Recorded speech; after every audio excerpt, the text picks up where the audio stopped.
assume that all of you have a sitting practice at some other time. So we won't be sitting during this time because we really have a brief amount of time to cover an impossible amount of information. But it's never stopped me before. I will do as a small practice introduction a brief reading, because the reading references the words that I used for the title for this particular class. So I'm going to read just maybe one page from a piece that many of you are familiar with, those of you that are familiar with traditional Soto Zen practice. The first thing that supposedly Dogen wrote when he returned from China to Japan, and it's a meditation instruction, the Fukan Zazengi. And towards the end of this piece, after which he spells out his deep practice questions, a good bit of meditation instruction, he then reflects on all of that in a certain way, and gives you a lot of leeway right off the bat for the class.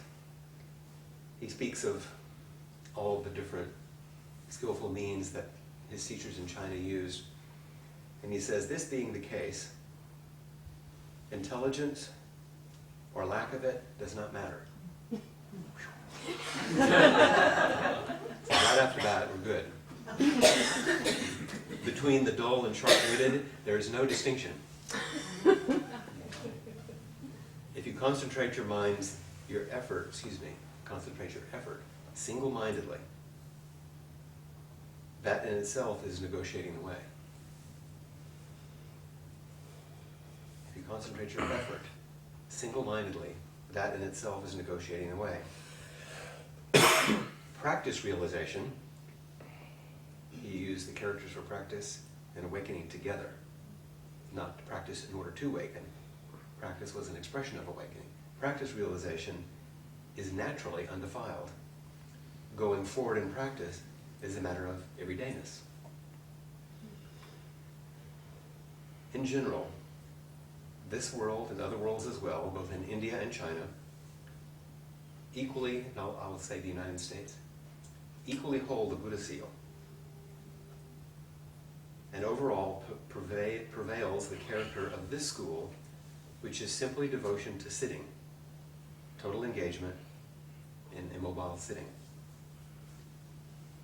Although it is said that there are as many minds as there are persons, this is class number 2 in IFF, they all negotiate the way. They all negotiate the way solely in Zazen. That's kind of the famous negotiating the way sentence. Why leave behind the seat that exists in your home and go aimlessly off to the dusty realms of other lands? If you make one misstep, you go astray from the way directly before you. We'll be looking at these missteps. You have gained the pivotal opportunity of human form. So being human is a requirement. Do not use your time in vain. You are maintaining the essential working of the Buddha way. Did you know that? Then my favorite sentence, who would take wasteful delight in the spark from the Flintstone?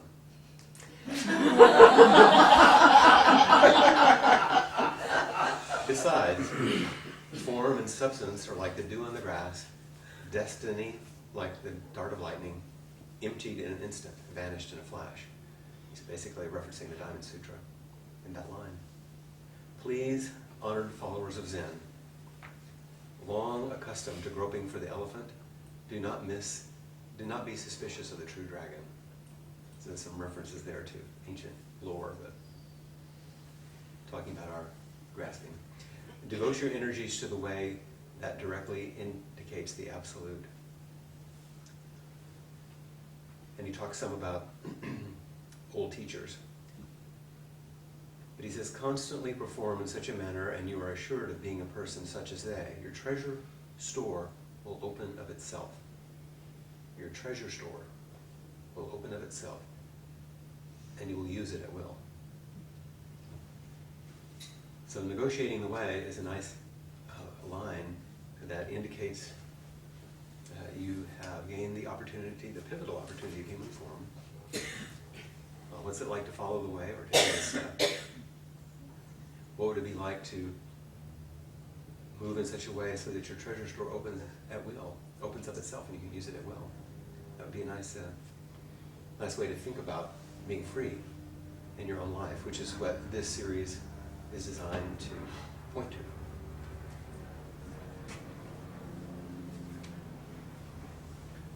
And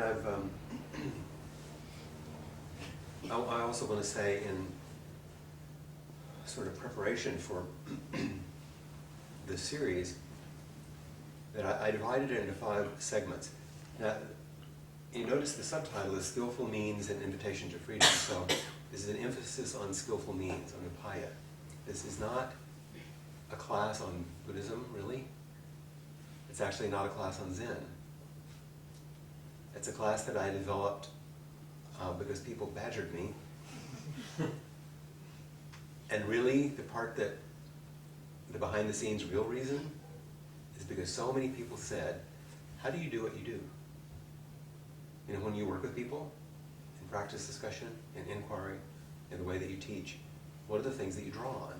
This class is not about Zen and Buddhism so much, it's about all the other upayas, all the other skillful means that Peg and I both draw on to bring forth the Buddhadharma in a way that's fresh and integrated with a number of other contemporary traditions.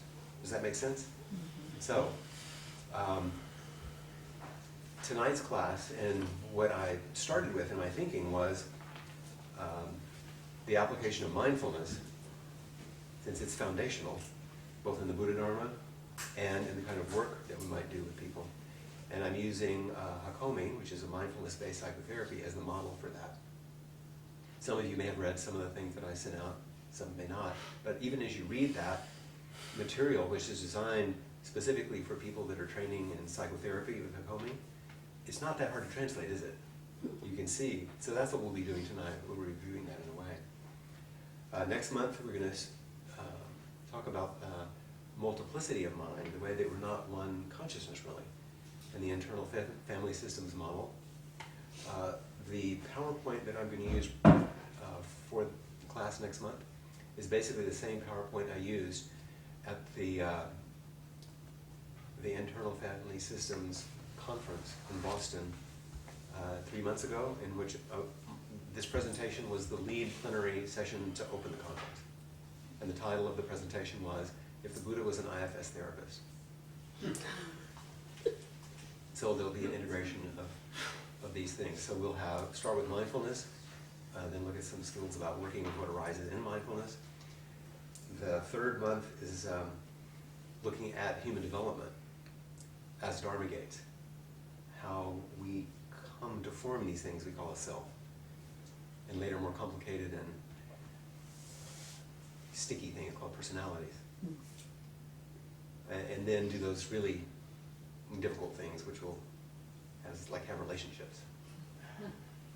To add insult to injury, you know.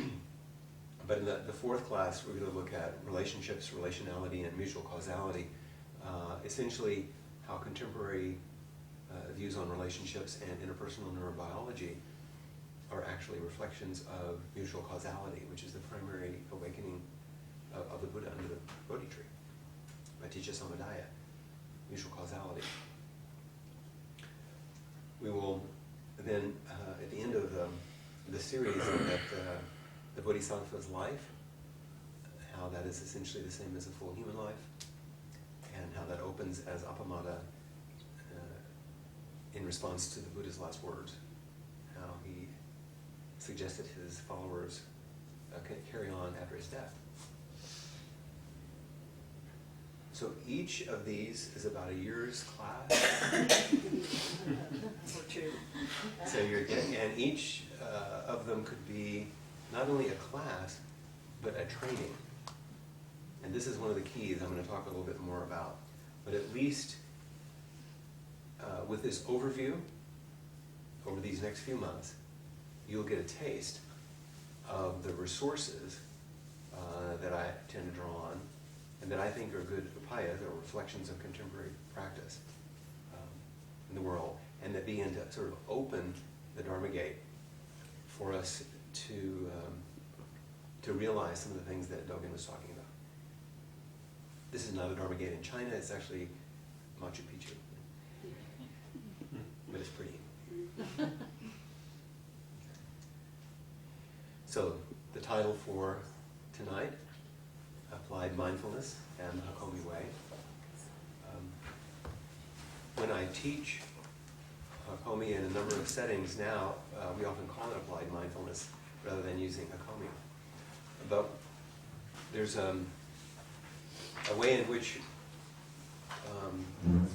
we teach the application of mindfulness, which is a foundational teaching of the Buddha. And I know there's some ways in which turning the Buddha's foundational teachings on mindfulness into a technique is kind of a stripping away of some of the depth. That's absolutely true. The Hakomi way tries to do that in a skillful, such a skillful way that there's a transformational capacity there. So I would say that the application in Hakomi becomes an expression of the mindful way that we can actually utilize, and something that you can use in everyday life. It's not something esoteric. Now, since we don't have the capacity in brief classes like this to do a lot of experiential exercises, this is a little bit of a way in which you will have a taste, a little bit of a reflection on some of these things, and we'll inquire into some of this, but we won't have so much experience. If a full-on training is interesting, then what you're going to get in the next 5 months is a blueprint.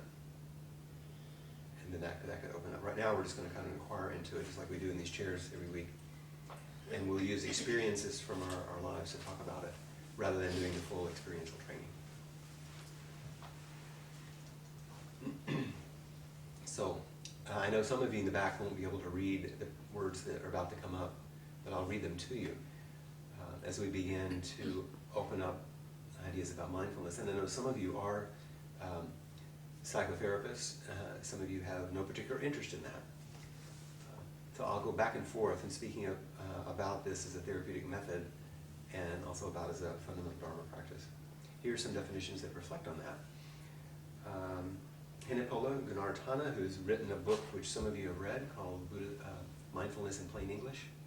In fact, a new edition just came out. It's very traditional, very traditional, old school mindfulness, straight from the Pali Canon, and at least in the voice of a contemporary Southeast Asian teacher. He said, mindfulness is mirror thought. It reflects only what is happening and in exactly the way it is happening. So first of all, mindfulness is the capacity to hold up a mirror, to see something clearly. The problem is, our mirrors are not always clear, are they? Anyone have a speck of dust on their consciousness? Or any distortion?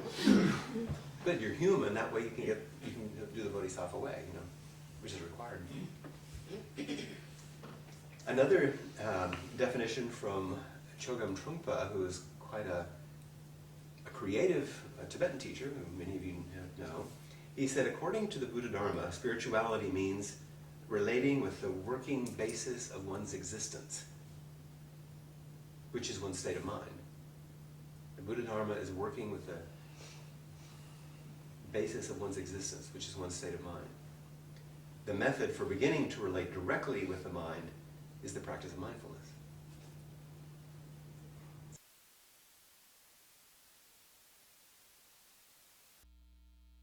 So there's this mirror quality, this reflective quality that doesn't add or subtract.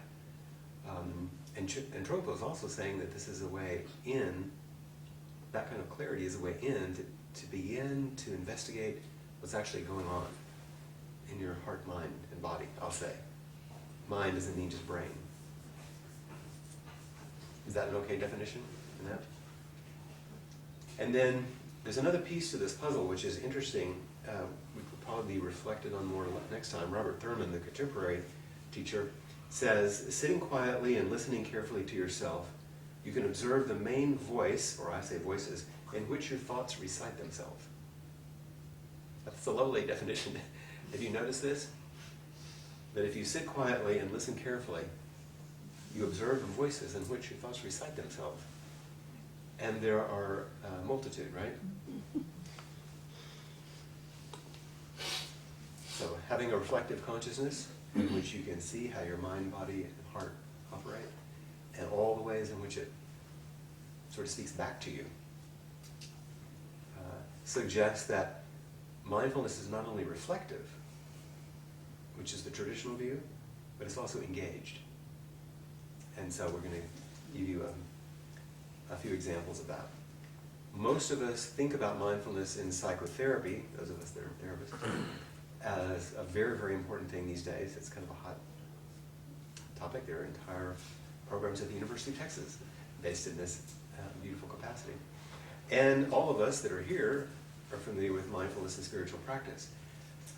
But also there's sort of mindfulness in relationships. There's a way in which you can apply these same principles in relationship and in every aspect of everyday life.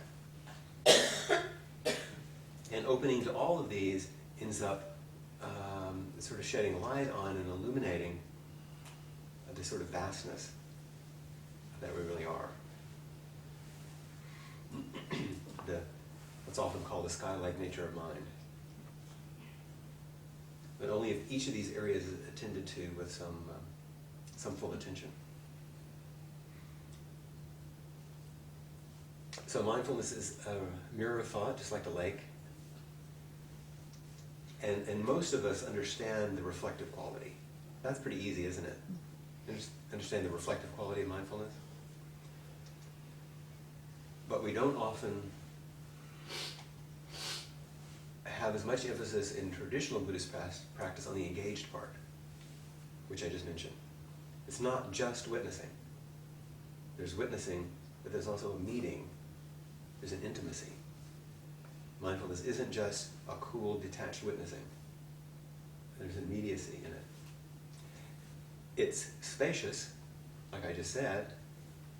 There's a spacious quality, an opening quality to it, but also there's a kind of a specific focus quality to it. It's like the lens has the capacity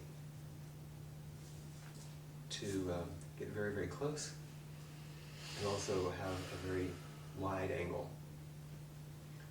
Sometimes we need more space to step back from things that we're caught in, and sometimes we need to engage very intimately and closely to understand what's going on.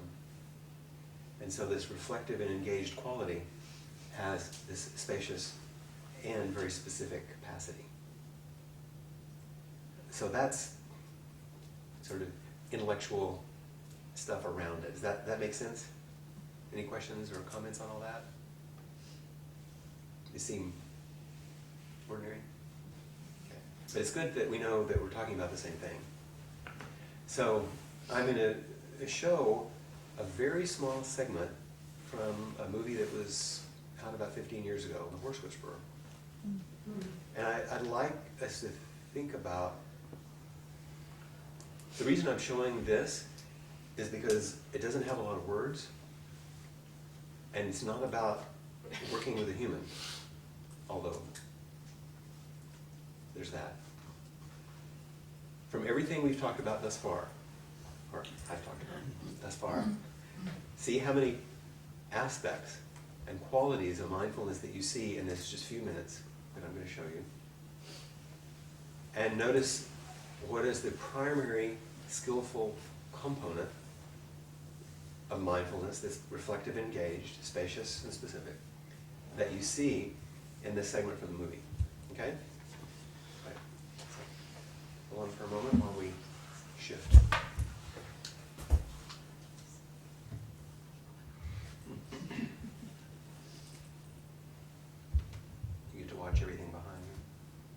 time for class.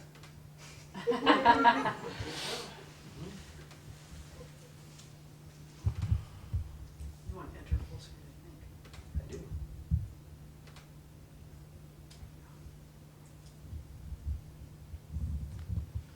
And I'm not sure about the sound.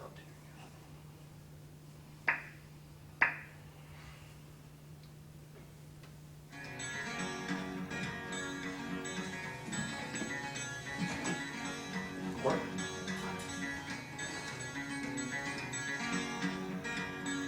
Do you know the story?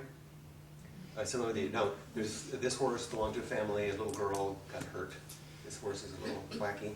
Like, It was a huge accident. huh? There was a huge accident. Yeah, she was damaged quite a bit. So you'll see the little girl who had the accident. You'll also see her mother. And you'll see in the human relationships and in the relationship with the horse, the issues for therapy. But you'll see more than that.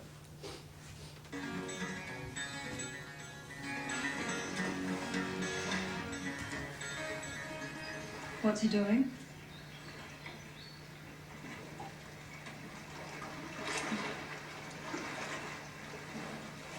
Is this some kind of physical therapy?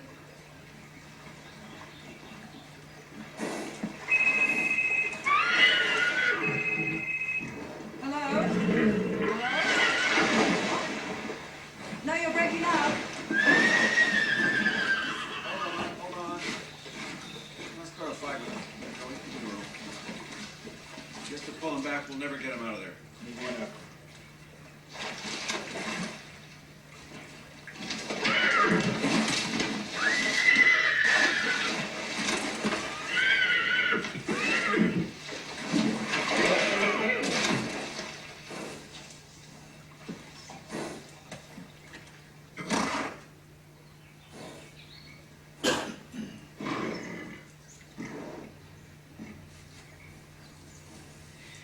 Mr. Booker, I'm really not comfortable with you taking these kind of risks.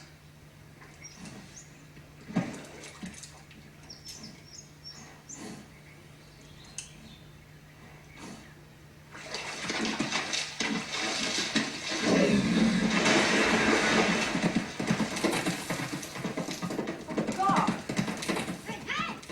Let him go! Let him go!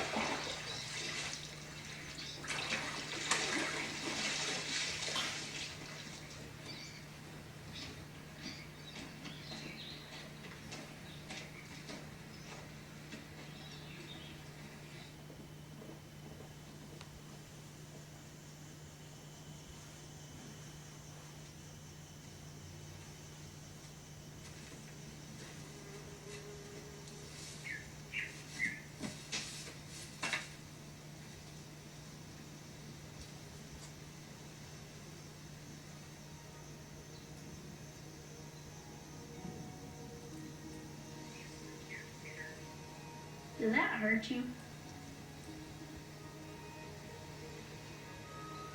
Only when I kick somebody.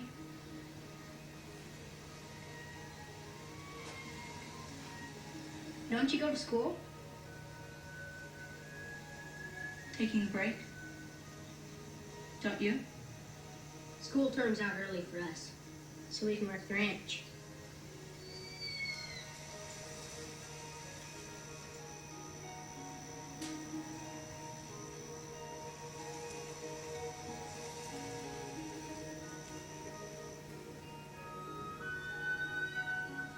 Look at him out in the pasture. He must have been a big, beautiful-looking horse. How was he to ride?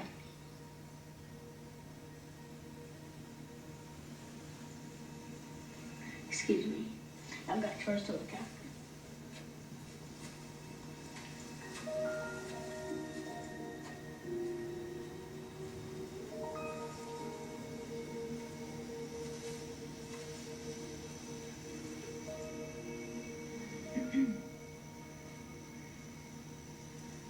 Are we in the way?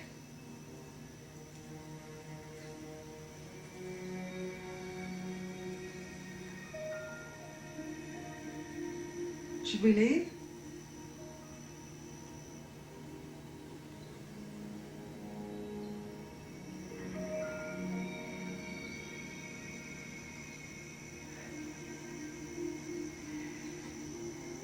I guess we'll go then.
From now on, use your phone somewhere else.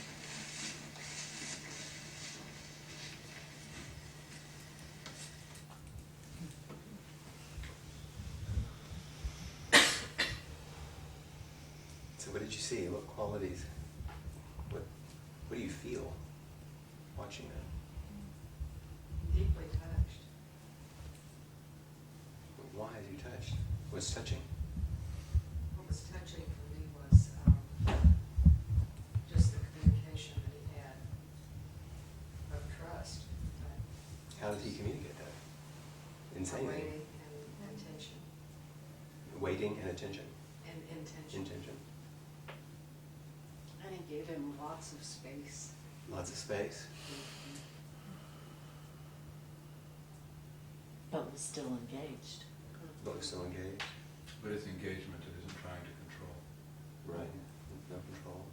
And if he let himself be vulnerable, he's there on the ground where most would come trample right over it.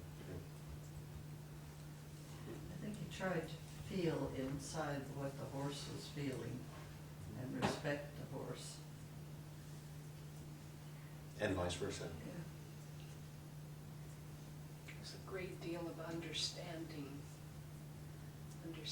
on some level that wasn't verbal or Mhm. any. Patience. Patience. There's a lot of qualities that you can pick up from really non-doing.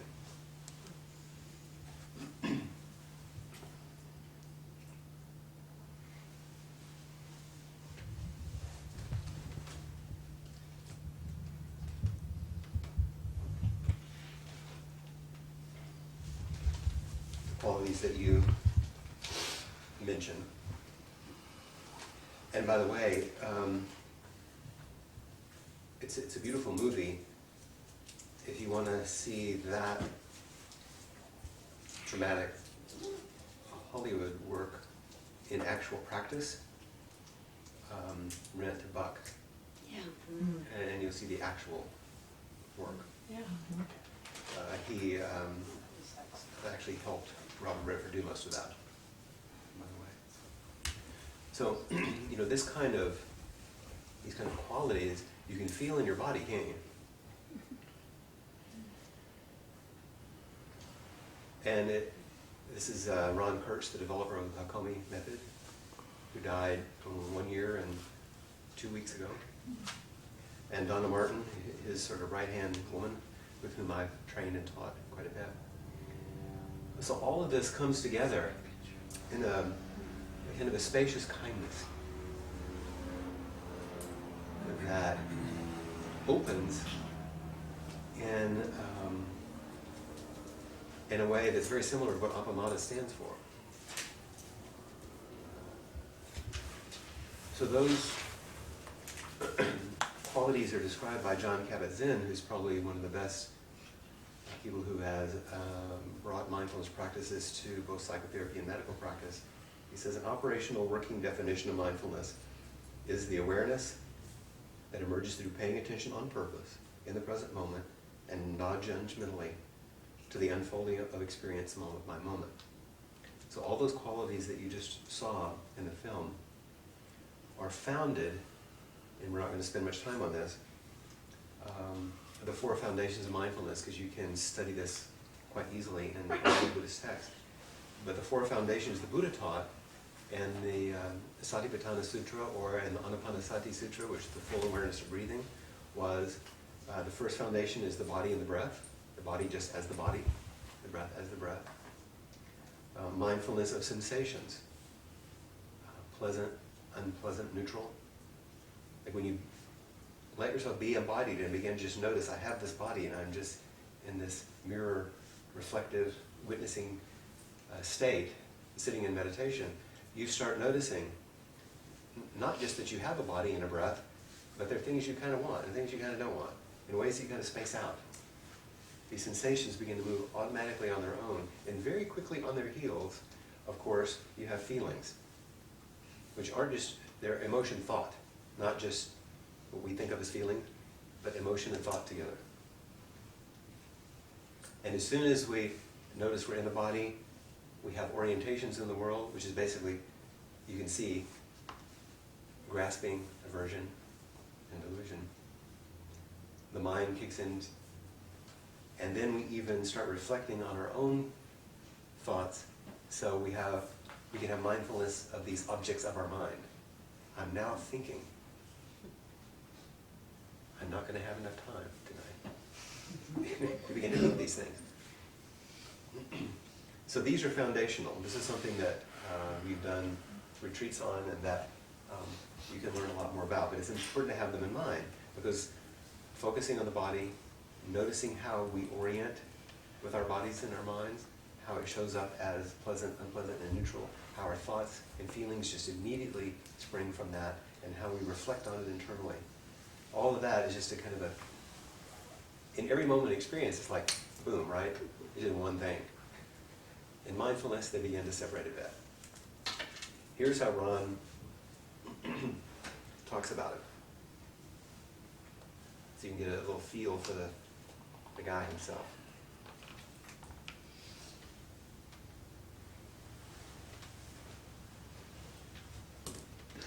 From Giggles to the Tao Te Ching, which says, mastery of the world is achieved by letting things take their natural course. Yeah. Now, you seem to have a deep faith in the spontaneity of the healing process. I do. And it's a faith that I earned, by letting things happen. I realize when I evoke an emotion in somebody, if we just wait, the appropriate thoughts and memories will gather to it. So waiting has become a key thing. Once you got the emotion, wait. The exact information you want, the information, the memories, and the beliefs that make sense of the person's behavior, or it will come to you. You don't have to look for them. You just wait, they'll show up. If the memory that explains the behavior is going to come because the emotion is present. And I've seen it happen over and over again. So when somebody gets emotional, I just have somebody have a hand on them. Silence.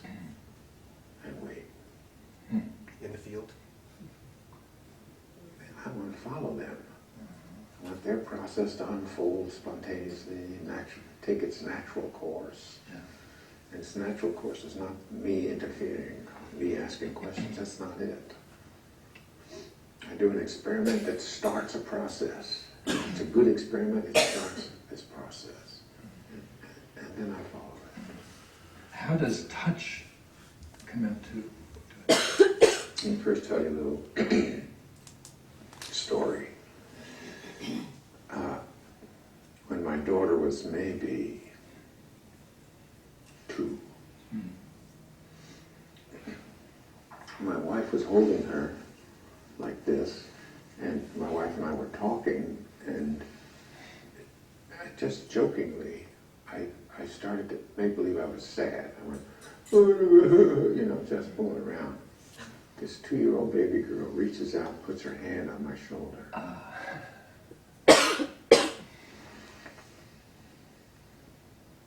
Touch is the most natural thing when somebody's sad like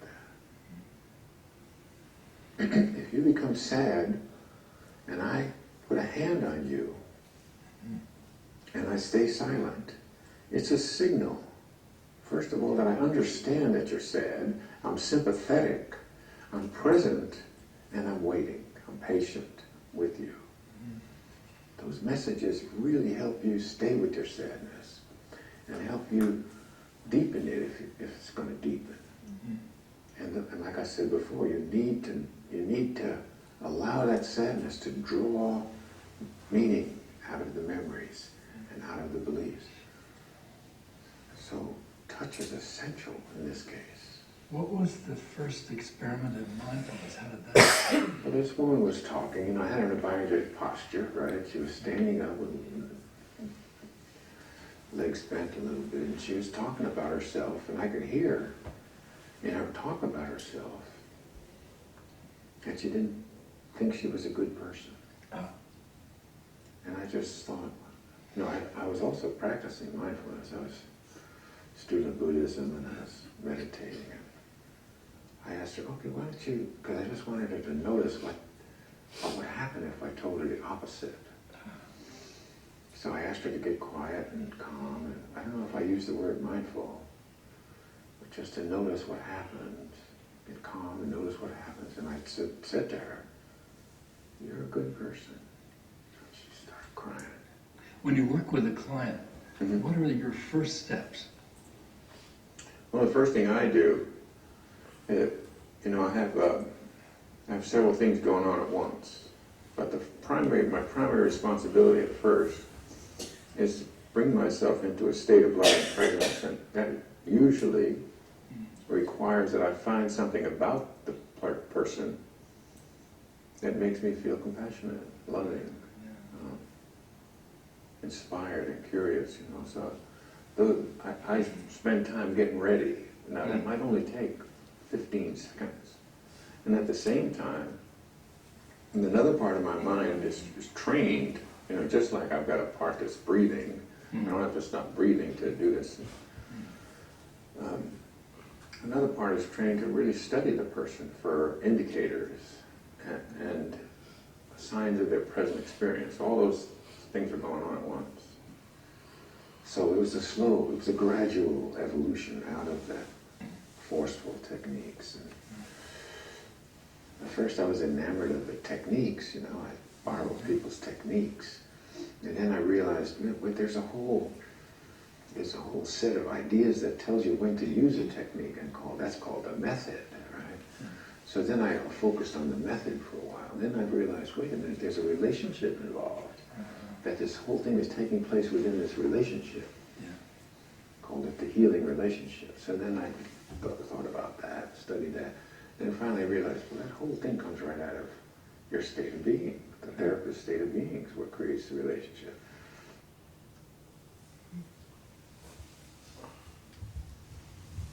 Great smile.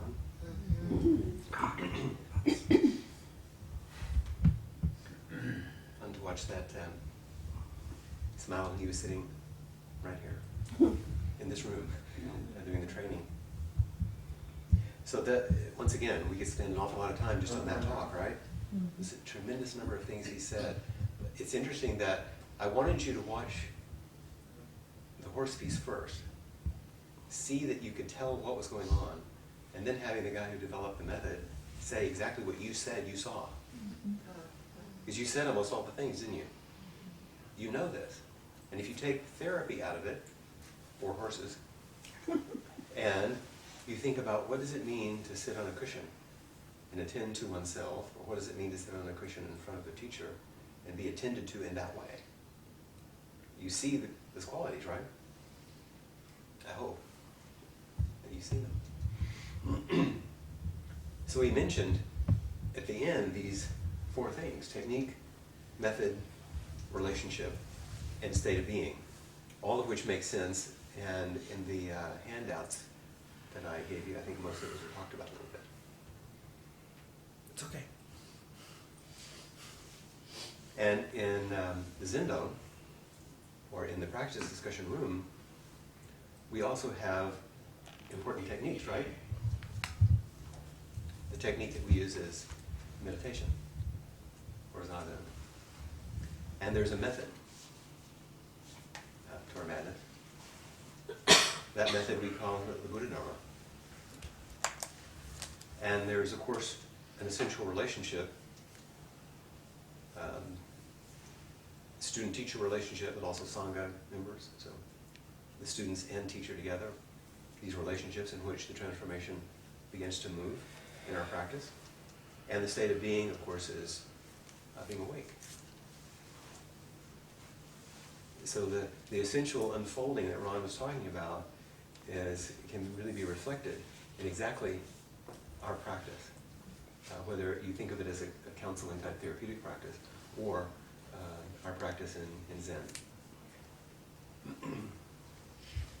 And also, once again, since the request primarily was for me to talk about how I work, this is foundational. If you don't have a capacity for your own practice, understanding how that practice fits within the larger Buddhadharma, how that works in relationship to create a state of mind for wakefulness, then it's a little hard to move together in the dance of liberating intimacy. So we're going to reflect just a little bit on how Ron was talking about Hakomi. And one is that experience is organized. Sometimes we feel like we're disorganized or random, but even those moments are actually organized around triggers, around things that we would prefer not to think of as ourselves, but sure enough are.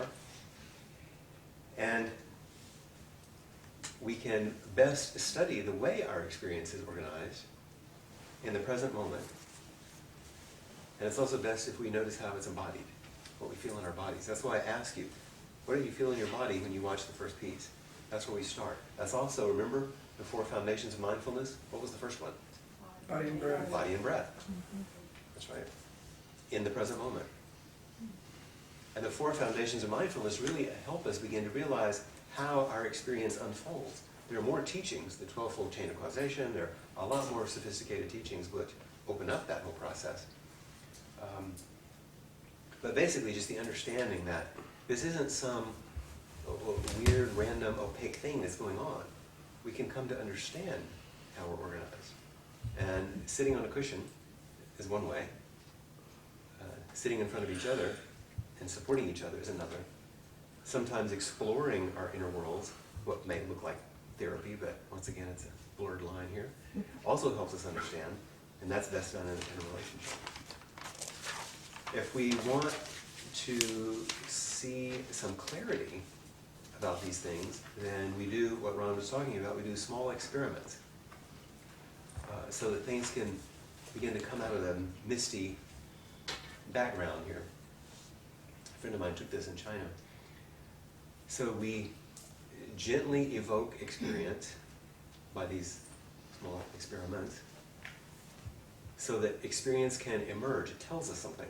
Like when he did the probe with the woman and said, "You're a good person," and she had a strong response because she couldn't take that in. But the non-taking it in wasn't like a problem. That was success. That was like pointing directly to, oh, there's where we need to go. There's the entry point to suffering. That's dukkha. that's where we can begin to pay attention. So we can bring compassion and loving kindness, attention, and a mindful quality to this very point of suffering, which is what the Buddha taught. Hopefully to turn it towards freedom, which is the Bodhisattva way. So a small experiment in a psychotherapeutic situation might be what Ron did. Small experiments in the Zendo are like, sit down, stay awake, sit upright, sit in a certain posture, turn a certain way, bow a certain way, into the Zendo in a certain way, chant a certain way, come to see the teacher. Those are basically little experiments, aren't they? Because how many, you don't have to raise your hand and be embarrassed, how many of you have done all of those things and thought, oh, I'm doing it wrong? Or, I'm a bad person, or what if I, oh, I did that really good. These are basically small experiments that gently evoke the emergence of experience, and the way experience moves is very habitual and organized around certain habits. And then we can understand how we're organized. We got to start becoming awake. So when Dogen said, to study the Buddha way is to study the self, this is the beginning.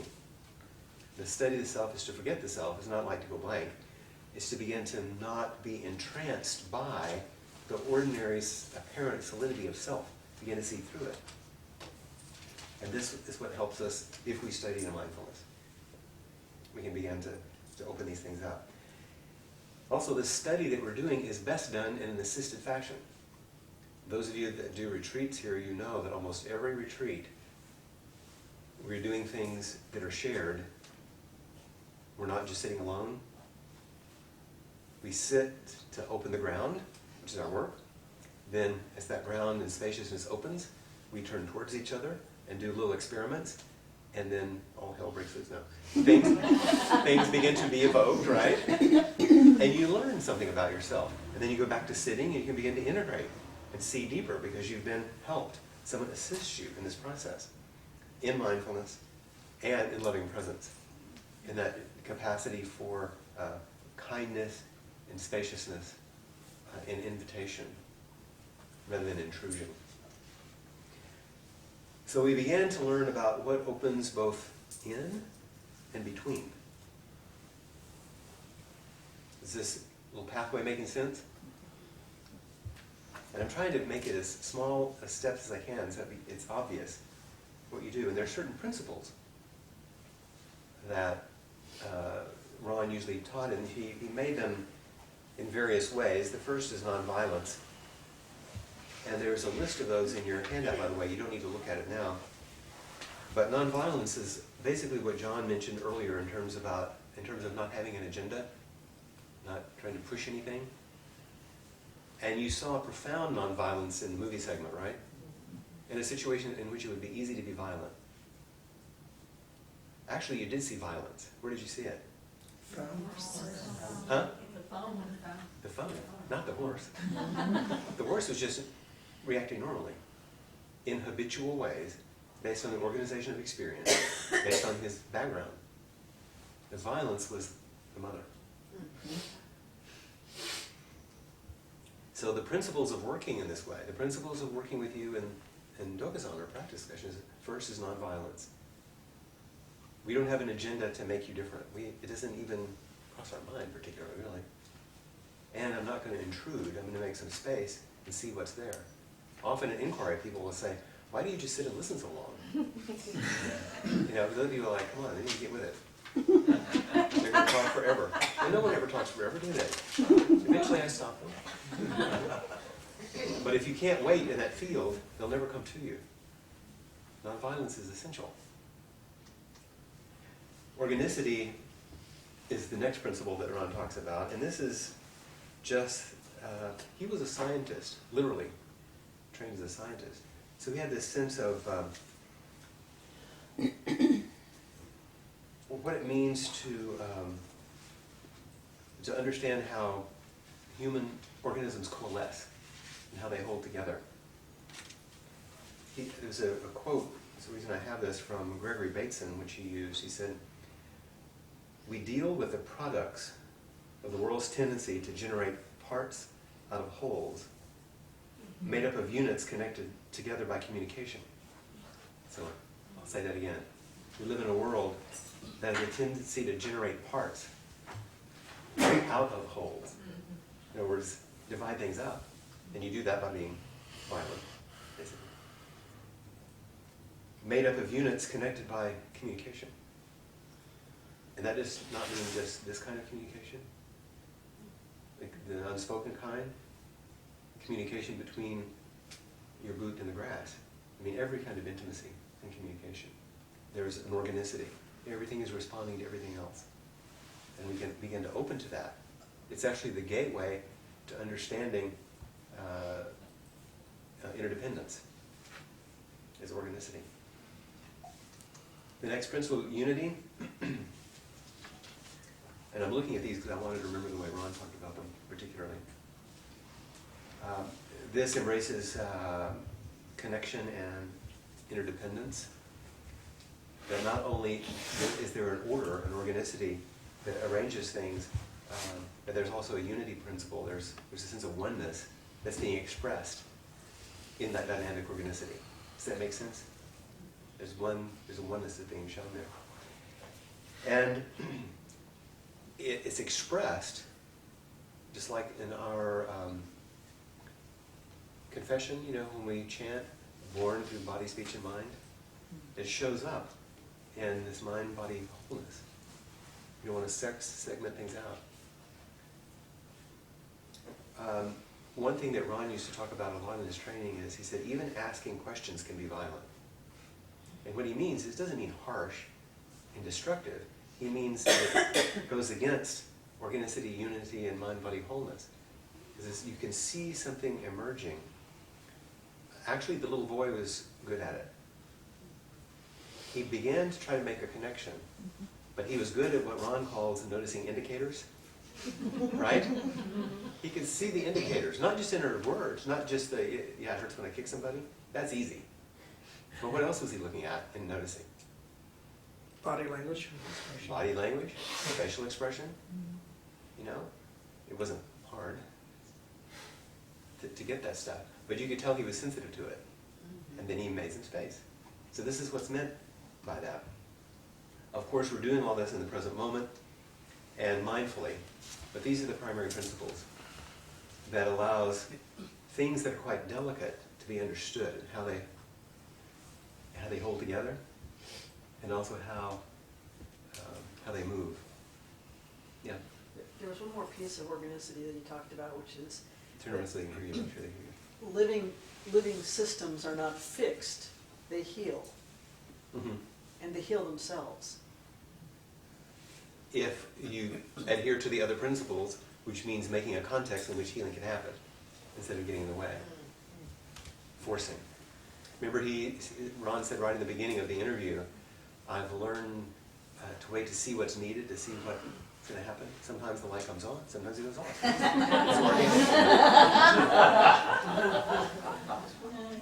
There are also certain practices that go with the principles. Now I'm going to quote, and this is one of my pet peeves, and it's a cardinal sin of using this method, but I'm going to use it on purpose. And that is, I'm going to put too many words on the screen, okay? Which I don't like. I'd rather just have a word or two in the photograph, because it goes in differently, doesn't it? That way. But I'm going to do it for a reason. First practice, Ron says, paying constant attention to present experience, avoiding the trance of abstraction in conversation, and tracking nonverbal expressions. There's a lot in there. But basically, he says, paying attention to actually what's happening rather than the story. It doesn't mean you ignore the story, but it's easy to be entranced by the story, isn't it? Creating a sense of spaciousness as the context for the relationship. How many of you have seen these two together, either in practice discussion or in inquiry, where there's a story that's being told, and you're thinking, oh geez, what's he going to do with this story? Or how are you going to help, and actually that's not what happens, is it? The story's not where you go. And creating some space in the different context allows what's actually behind the story to emerge. That's all. In mindfulness, the support for mindfulness is through recognizing the different states of mind of the clients. You've got to pay attention. That's tracking, noticing indicators. Cultivating your own loving state of mind They can be felt by the client, the Sangha member, your friend, your husband, your wife, your horse, your cat, your dog, at the deeper levels of his or her being or mind. So cultivating your own state of mind that can be felt. Resonance. We're going to spend a lot of time in one of the sessions on interpersonal neurobiology, limbic resonance, things like that, how important that is in our practice. Another practice, seeing meaning in nonverbal expressions, like the little boy did, and the nonverbal confirmation of verbal expressions, seeing how they reflect each other. And finally, a practice of becoming who we are. That's the fundamental Zen practice. Okay, let's translate them, okay? Paying constant attention to present moment experience and all that. That's Zazen. That's our fundamental practice at the heart of everything. That's the beginning, non-negotiable primary practice. Creating the sense of spaciousness as a context for relationship. Opening our mind, opening our heart to the other. Support from mindfulness through recognizing the different states of mind of the client. Being attentive and attuned. This is your shorthand. Make sense? Staying attentive, being awake and attuned. Cultivating your own loving state of mind that can be felt by the client at the deeper levels of his or her mind is actually being a bodhisattva. And the qualities are loving kindness, compassion, equanimity, and sympathetic joy. The four Brahma-viharas, four qualities. So I went ahead and put all of them on there because loving kindness wouldn't have been just enough, and neither would just compassion. Because it has this quality of unconditional friendliness, the ability to move, to stay with suffering and not turn away, a peace and calm at the center of all that, and this immense joy that comes from the joy in the other. That creates a very different context than what we normally have at HEB or even Whole Foods. Especially in the parking lot, right? Seeing meaning in nonverbal expressions and the nonverbal confirmation of verbal expressions. Remembering this is all embodied. This isn't about figuring out a bunch of stuff in your head. Even what's going on in your head is in your body. Guess what? It's embodied. That's the foundation. That's why we start with a practice that's an embodied practice. We don't come in the Zendo and say, figure out everything that's in the Pali Canon or understand what Dogen wrote. We say, sit down and sit like this. It's a totally embodied practice. And becoming who we are is Buddha's way. So this seems like a fairly good curriculum of practices emerging from those principles. And whether you couch them in terms of therapy or spiritual practice, they all embody these qualities. In fact, if you read them backwards, Buddha's way is an embodied set of practices, expressing itself as a bodhisattva. A bodhisattva is very attentive and attuned with an open mind and an open heart. And all that is practice realization. Dogen's sitting is an expression of all of that.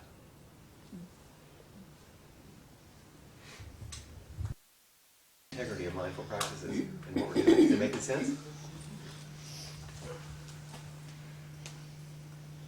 Okay. So that's how our practice flowers. Now let's look at it more specifically in the way of the Bodhisattva. This is Jizo, of course, and one of Cassie's lovely photographs. I like it specifically because it's so intimate. These practices help us turn toward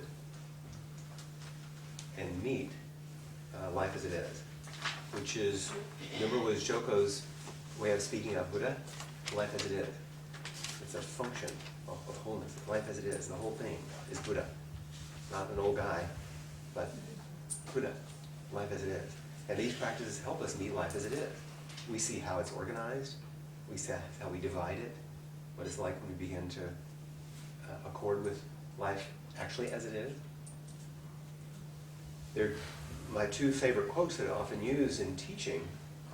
One from Dogen, when asked what is the mind of enlightenment or freedom or wakefulness, he said intimacy with all things. So it has this quality of turning toward and meeting fully, right? That's that spacious, reflective, intimate, connected quality of mindfulness. And then a couple of centuries later, Zen Master Unman, in response to the same question, said the awakened mind is an appropriate response. So we have this quality of receptivity and intimacy and expressiveness. Sort of a concave and a convex. Sort of yin and yang, male and female, whatever you want to call it. There's these two qualities. I'm making this point again because often people think about mindfulness simply as passive witnessing. And it's a more robust, nuanced quality than just, it includes that, but it's more than that. And it's based in these principles that we mentioned earlier, which is reflected in our ceremonies when we start with the alignment in faith that we are Buddha, we enter Buddha's way. You know, it's a very unusual way, and I know this is a stretch, but it makes sense to me. It's a very unusual way of saying, I'm going to investigate the organization of this one, and the investigation itself, and what's revealed in the investigation, is life as it is, so that's Buddha. The investigation itself and what's investigated is Buddha. That's life as it is. That's very different than saying, this is a messed up human being, and if I work long enough, maybe I'll find or become Buddha. That's a different practice. A lot of people do that practice and report that it's a very interesting practice from which they gain some benefit, and it's never ending. But the practice of, in faith you are Buddha, in other words, doing this investigation of intimacy and expression, turning toward each thing, meeting it fully, both the investigation and what's noticed in the investigation, regardless of content, no matter what the story, remember, is Buddha. That's a really important point.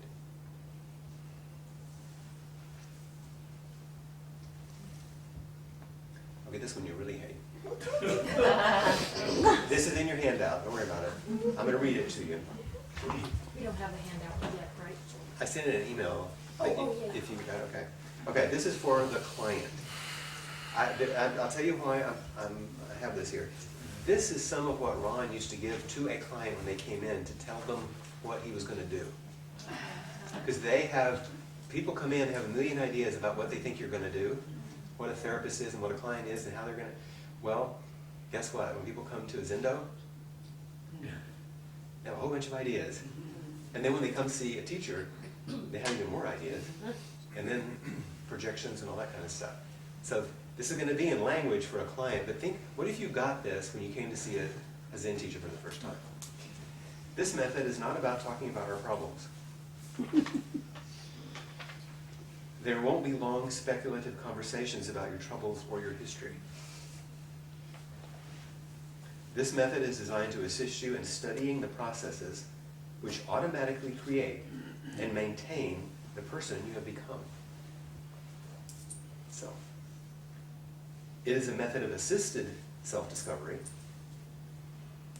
It requires that you enter into short periods of time where you become calm and centered enough to observe your own reactions. If you are observing the behavior of another person, a state called mindfulness. The therapist, the teacher, assists your self-study by creating little experiments while you're in mindfulness. These experiments are always nonviolent and basically are designed to evoke reactions which will be reflections of the habits and beliefs that make you who you are. The implicit beliefs and relationship habits with which you meet the world automatically shape your present behavior. Aspects of your behavior, the aspects that reflect your deepest beliefs, are what the therapist or teacher uses to create the experiment. It's really not a bad thing to give students before they come for practice discussion, is it? Because at least it's clear, instead of like esoteric and exotic. He says the process works best, number one, if you can follow and report on your present experience. And one of the best training methods for that is sitting on the cushion facing the wall, right? Number two, if you're able to get into a calm, inward focused state and are relaxed enough to allow reactions. That's like sitting for longer periods of time. So you learn to contain all the crazy stuff that happens. You can stay with it. Number three, if you're willing to experience some painful feelings and speak about them. Anybody had a painful experience on the cushion? Anybody not? Because you can leave. Number four, if you have the courage and be open and honest about your experience. Maybe that one's first. That courage will be your greatest ally. That's why I took the time to put this and read it, because it's actually a very good contemporary description of what it means to work in this way. And it's like little awakenings, you know, that bring us right back to this embodied, natural, organic sense of stillness. You notice that the logo for Hakomi is a crane.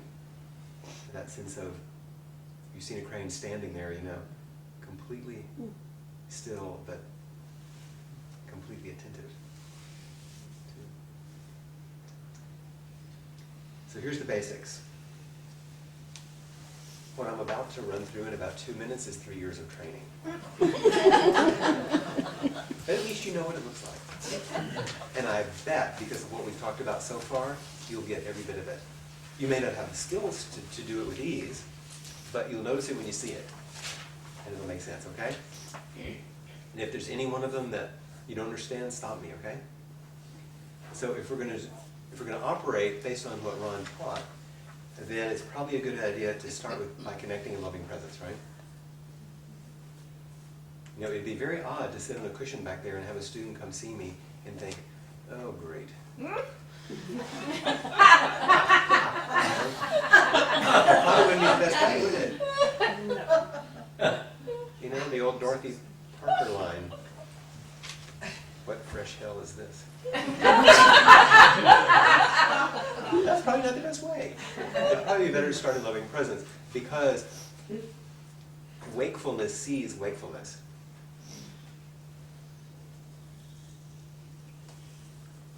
So there's this automatic expression of curiosity, openness, compassion. Not something that's one generated. If I generate it, it's actually a violence to me, and it's not real. My job is to rest in whatever Buddha nature I'm able to express. So we start by connecting in loving presence, finding something in the person you care about that's inspiring to you. Someone was talking today about having difficulty with a child and saying that they were at the end of their rope, but in the rearview mirror she could see the curve of his ear, and it was so beautiful. And so then she didn't have to kill him. You know this, right? I'm being a little silly, but you know what I mean. Is find in every single person you can find something that's lovely, that's inspiring, that's universal, that's beautiful, something. So we start by connecting and loving. Without that, there's no reason to go forward. And in connecting and loving presence, then you begin to notice things. What are the indicators that let you see where the suffering is? How do you notice dukkha in an embodied human being? When we were at the meeting this weekend with other Zen teachers, several people were talking about what it was like to, meet students. And so many of them would say some version of, the person comes in the room, and basically between opening the door and sitting down, I can already see. Before they open their mouth, you can see it if you pay attention. the guy, that's what he was watching for, right? Just looking, waiting, looking carefully. What's there? Noticing indicators. And of course in speech you get them too. And then you can begin to name and make contact with what's going on. Not question, not what's wrong, you seem really sad, is there something going on? You know, that's questioning.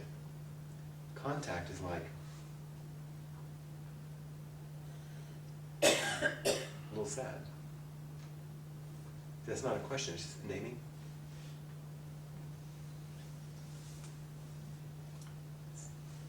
You see a little look on somebody's face? Question? You're just barely touching what you think might be going on. You're making your best guess. So you're tracking the person, making your best guess at what's going on. Once you start asking questions, they start thinking. And Zen is not about thinking. It's about opening to the reality of the present moment and how it's structured around points of conditioning that cause suffering. So we begin to this sort of noticing, gentle, and tracking. Noticing what's happened. How many of you have watched, for example, an inquiry, and I'll say something that's going on that you may not have noticed, but you see that everything turns. You know, because you have to pay close attention. And little experiments. I might try something and work. Meaning, it doesn't continue to turn things toward awakening. When I say work, not turning towards what I want. What serves awakening? And once those things begin to be met, then it's really important to stay and study those things. You found the place of connection. And you repeat those things. You stay in this, whatever's unfolding, whatever little part that's showing itself, whatever flower's opening.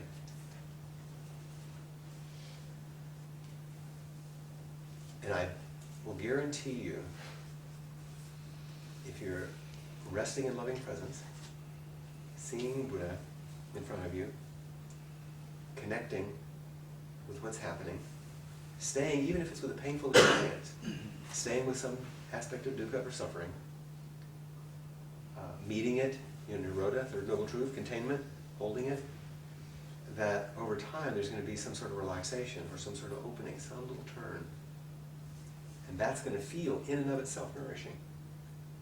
Just to be met that way. How many of you have had this experience where nothing got solved, you were just met in a way that was what was wanted? And you don't have to be a horse to feel that. You know, it took a long time. Especially when we're frightened and scared, like that animal was. Not mean and aggressive, frightened, vulnerable. So, you say, when the second one says notice, then indicators, and I wrote suffering. Is there a theme that you see over and over again? Most people are coming with maybe those three things, grasping, aversion, or at one point I put sadness. Is there something over and over that you see themes mostly that's coming? People that are feeling maybe unloved or unlovable, or... Well, there's a million stories like that that someone would express. So I don't think there's one thing, but the thing that's under all those things is the sense of separation. You begin to see how the person is actually living their life not according to those principles or those practices, and it causes separation, which causes pain. Either separating from self or others, or life as it is. And then that can take a million forms. Does that make sense?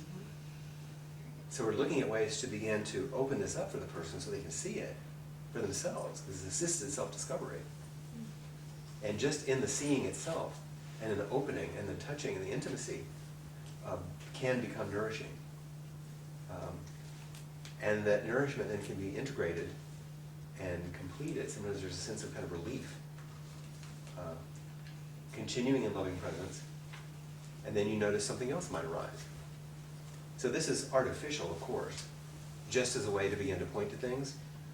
And in skill-based training, every single one of these can be several days worth of experiential training, to hone your skills. But even without that, Are there any of these steps that are that you don't understand? Is it clear enough? And once again, they're artificially separated segments that are really a representative of just the sort of one process that's unfolding that we see in our practice.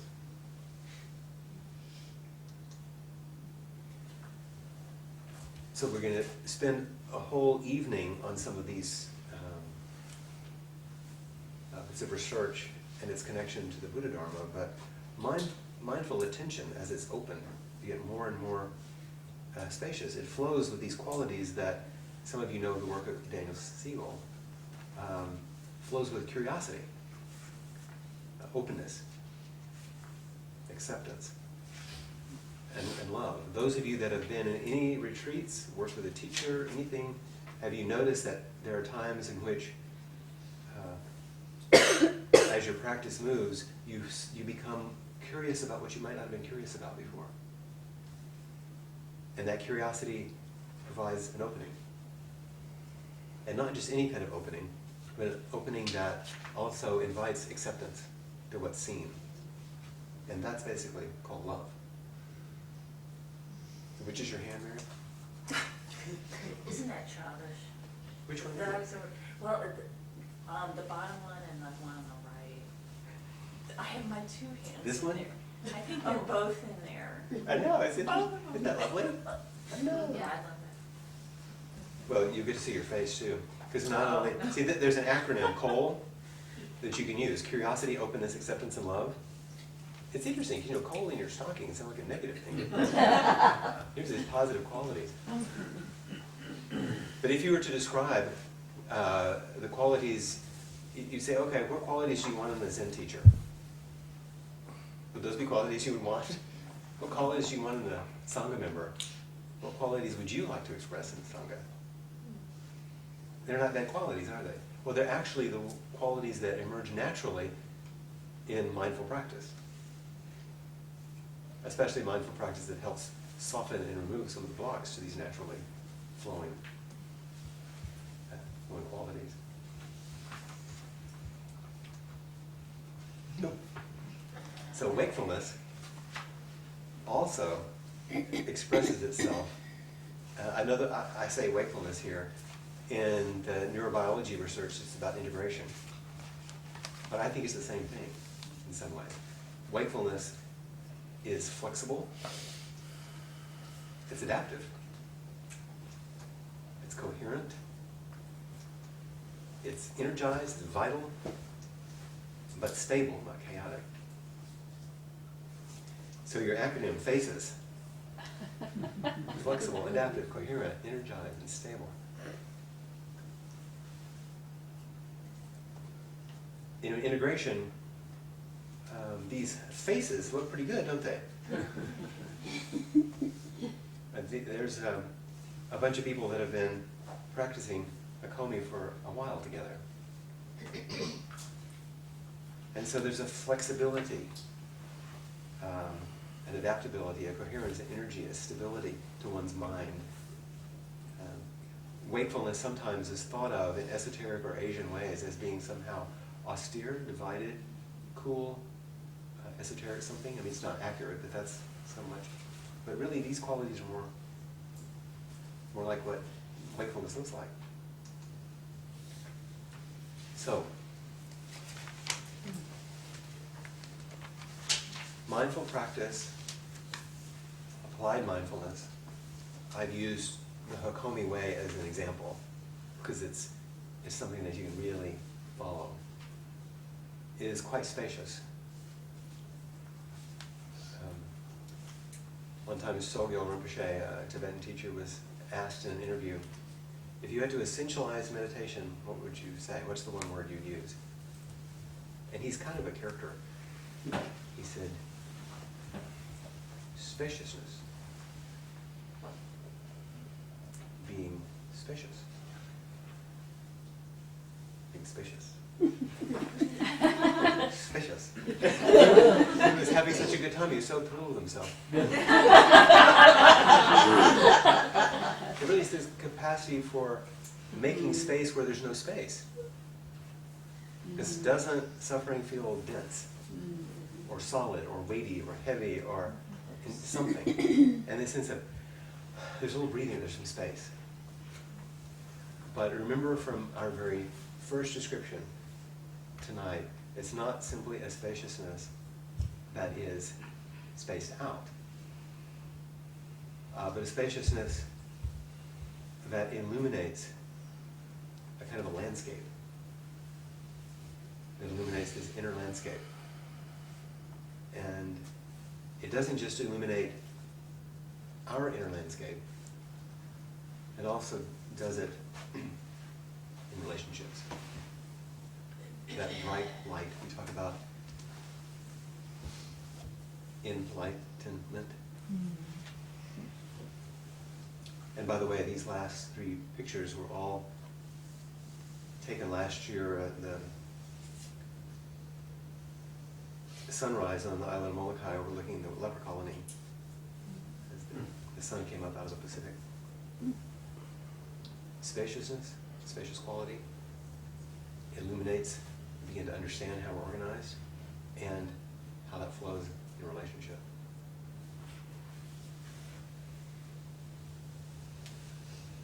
So all in all, there's an enormous amount of material there for you to reflect on.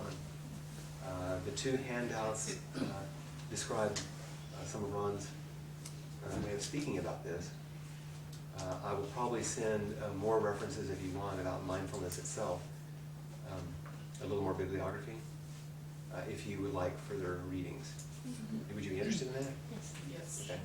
I'll send you a few more things. And if other people have things they would like included, send it to me. If you think, people should look at this, let me know. I'll pass it on to people. And it's at the end of our time, what I'd like for you to do between now and the next class is practice mindfulness, of course. And that may not mean that you change your regular practice at all. But if you begin to notice mindfulness of the breath and the body, mindfulness of your leanings, pleasant, unpleasant, neutral experiences, just noting your thought patterns and feeling patterns, the ways that you judge yourself and think about yourself, let alone others. Notice what it's like to wait a little bit longer when meeting a difficult part of yourself or a difficulty in a relationship. Just a little bit longer. And in that waiting, find something to care about. Some loving presence. So then you can begin to see the signs of suffering. Not because it's like, oh, poor pitiful. It's like then you can really connect with what's behind the story, what's behind whatever's difficult, if there's something difficult. You can see what's behind. You can begin to see deeper. And then just connect, even if it's not verbally, with others and with yourself in those ways that are more sensitive. So that you can find places that require nourishment. And maybe a little bit of tension, a little care. If you want to practice with different channels, this is your mindfulness remote control. Okay? You can do very interesting things like go take a walk on a nice day like today and assume all you are is an I. In other words, just suddenly turn on your vision. What are you seeing? What's around you? Like that's the only thing you're paying attention to. Cracks in the sidewalk, anything. Just take in like the big vision. And what's really curious is, after spending 10 minutes like that, it seems like a long time. Suddenly, don't go blind. Just switch the channel to I'm going to now elevate hearing. Wow, all the stuff I didn't hear.